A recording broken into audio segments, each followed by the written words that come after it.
Ya, Anda kembali menyaksikan dialog NU Milenial dan Politik Kebangsaan bersama Lora Gufron.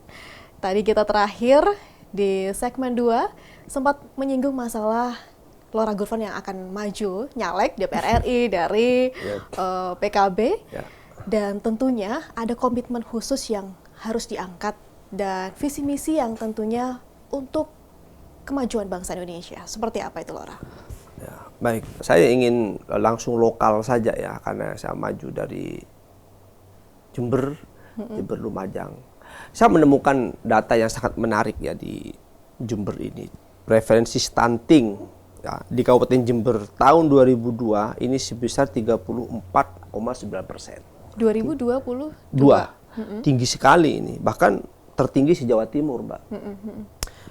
Ini menurut saya salah satu hal yang patut kita perhatikan bersama tentang itu. Kemudian soal angka perceraian lumayan tinggi. Menurut data Pengadilan Agama tahun 2023 itu tembus 5.000 kasus.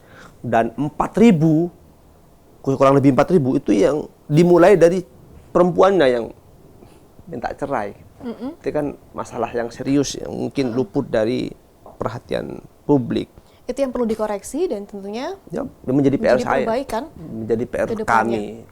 Karena membahas tentang stunting ini dampaknya luar biasa, tidak hanya pada perubahan fisik yang nantinya akan paling terlihat, tapi juga banyak hal, termasuk dengan intelektual.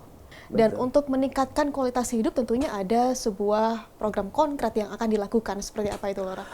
Pertama yang ingin saya lakukan adalah saya pengen memberikan sharing power ya, berbagi jaringan. Karena problemnya menurut saya, problem di daerah itu ya soal jaringan, Pak.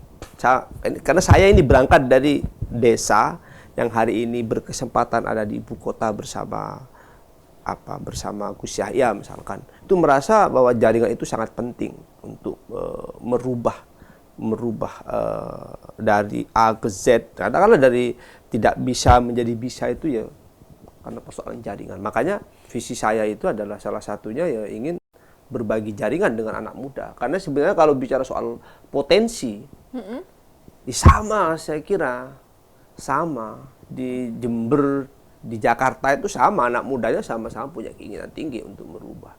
Tapi ya ini soal kesempatan, jaringan. Maka saya ingin kalau nanti saya misalkan ya mudah-mudahan terpilih gitu ya, saya ingin berbagi akses dengan anak muda, berbagi kesempatan yang awalnya misalkan anak muda susah untuk menembus ini, saya ingin hadir di situ.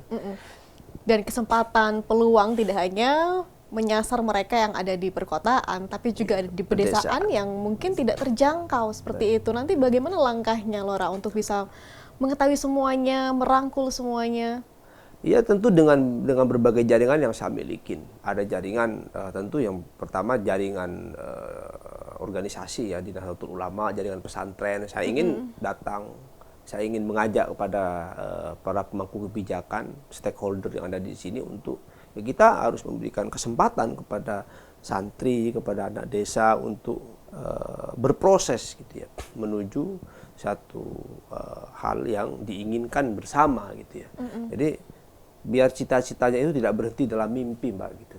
Saya melihat contohnya kayak misalkan di PMII misalkan, itu banyak sekali kesadaran-kesadaran yang digugah itu ya. Tapi setelah ingin mengeksekusi kesadaran itu, visi itu susah karena memang minimnya jaringan yang terbuka.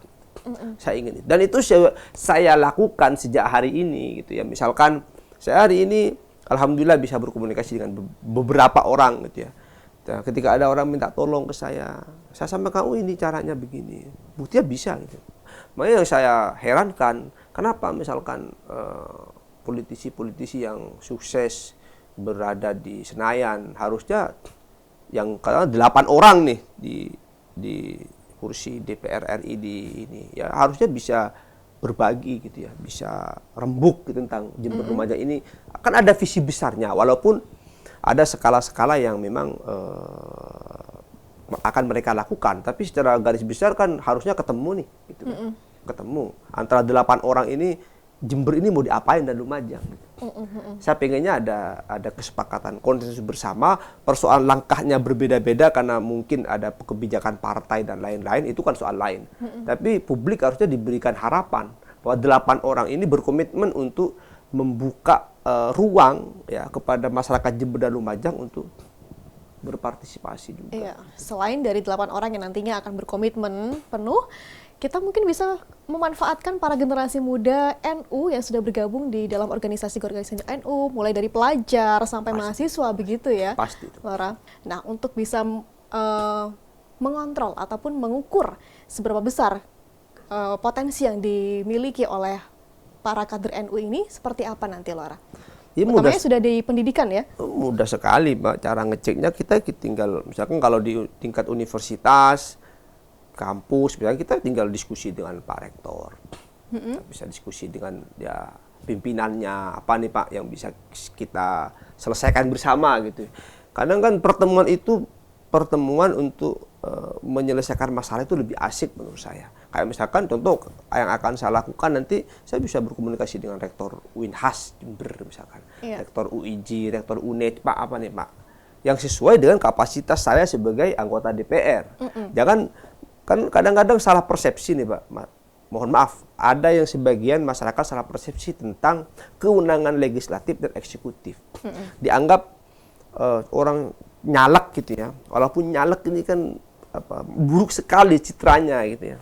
Nyalek ini seolah-olah bisa bangun jalan, seolah-olah bisa memberikan sumbangan apa. Itu persepsi yang menurut saya harus kita luruskan, gitu kan? Karena ini kita bukan eksekutif, Pak. Kita itu mengusulkan. Bersama-sama masyarakat mengusulkan. Berbeda kalau bupati atau gubernur itu eksekusi. Jadi dia mau mensejahterakan, mau membangun jalan di Rambi Puji, ya sudah bisa ada anggarannya gitu. Tapi kalau ada orang calon legislatif yang hal ini menyampaikan nanti sampai mengkuliti sampean katanya bangunnya jalan, nah, itu saya kira berlebihan gitu ya. Karena tidak bisa kita misalkan jadi kita juga nggak tahu kita ada di komisi mana. Kalau komisi 5 ya kita ada di pertanian, ada kemudian komisi 6 kita ada di BUMN, komisi 7 di SDM dan seterusnya. Tergantung. Makanya saya sampaikan, ya kita tidak bisa menjanjikan sesuatu yang sifatnya tidak bisa kita lakukan gitu ya. Nah, ini salah satu PR buat anak muda NU yang maju di kompetisi DPR hari ini, baik di tingkat 1, tingkat 2 dan DPR RI. Ya jangan terlalu banyak berjanji menurut saya. Dan masyarakat jangan dibodohin dengan janji-janji palsu. Udah enek ya? Sudah enek. Bahkan saya ini setelah teridentifikasi sebagai caleg, sudah banyak ini yang WA saya minta sumbangan ini. Karena memang persepsi publik itu kepada caleg itu ya beda-beda. Ada yang ingin balas dendam. Ya kan, ini mau saya tipu orang ini gitu. Ini ngerjain saya dulu, ini janji itu dan sebagainya. Banyak kepentingan. Tidak ada yang ditepati misalkan. Makanya saya sampaikan kepada tim-tim saya, kita nggak usah berjanji, kita sampaikan program kita, rencana kita, dan komitmen saya kalau nanti saya jadi misalkan, saya ingin mengajak masyarakat, tim-tim saya ini untuk ikut rembuk dengan program saya gitu. Jadi biar mereka tahu mereka ada di komisi 1. Bayangkan, komisi 1 itu TNI, Mbak. Kerjasama dengan Menhan. Ya tembak-tembak tok. Kan masa iya misalkan Jember kita bantu alat senjata. Kan harus diedukasi. Jadi jangan kita ini muluk-muluk menjanjikan sesuatu yang kita belum tahu nanti komisi kita itu apa. Gitu. Kita lebih mengedukasi, biar sampaikan, ayo gini aja, kalau soal kehadiran saya di tengah kesulitan masyarakat, misalkan contoh ya, masyarakat ingin ngurus SIM, masyarakat ingin ngurus akte nikah, atau ngurus ke KUA, saya nggak usah jadi DPR RI, sekarang saya lakukan, kata saya. Saya ingin hadir di situ, karena itu sebenarnya yang dibutuhkan masyarakat. Kalau soal bantuan, bansos, nggak usah dijanjikan dong, orang itu memang haknya masyarakat. Tinggal bagaimana nanti kita berembuk, ini yang prioritas mana. Jadi saya ingin jujur sejak dalam pikiran, karena kalau katanya pepatah itu, Mbak, kalau Anda ingin melakukan perubahan, maka Anda harus jujur sejak dalam pikiran. Baik, ini secara singkat mungkin Lora, terkait dengan impian atau imajinasi mengenai Indonesia di masa yang akan datang, seperti apa?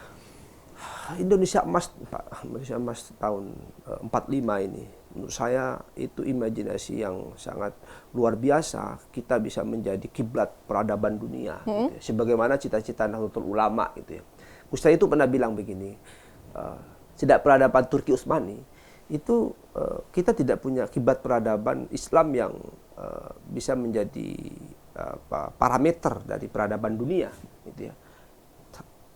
Baru kita ingin melakukan di masa Nahdlatul Ulama. Nahdlatul Ulama itu hadir untuk menciptakan parameter peradaban dunia. Dan saya melihat potensi Indonesia memimpin dunia di 2045, melihat mbak-mbaknya yang semangat begini, teman-teman yang semangat begini, itu saya kira mampu. Baik. Penentu. Baik, terima kasih Lora Gufron Sama-sama, atas wawasan ataupun sudah informasi tadi beragam yang kita dapatkan. Sudah hadir di sini tentunya. Dan tentunya semoga perbincangan ini membawa manfaat untuk kita semua.